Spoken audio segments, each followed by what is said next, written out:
Do not grieve, for the joy of the Lord is your strength. शैतान जो है वो नहीं चाहता कि ये फल आपकी जिंदगी में हो।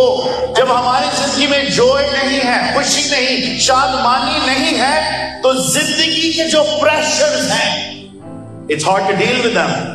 When we don't have joy, it's hard to face trials. It's hard to face disappointment. When you don't have joy, the Holy Spirit is not able to move through you the way He desired. So family, we need to understand that joy is what brings strength to our lives.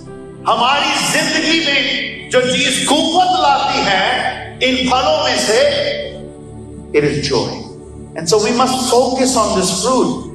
हाँ सोचेंगे यार मेरे घर में strength आ सकती है, मेरी family life में स्ट्रेंथ आ सकती है, मेरी जाती जिंदगी में स्ट्रेंथ आ सकती है.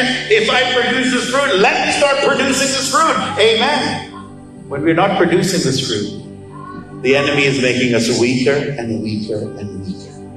दिन ब दिन हम कमजोर कमजोर कमजोर पड़ते जाएंगे. If we have this fruit, we have strength. If we don't have it, we have weakness.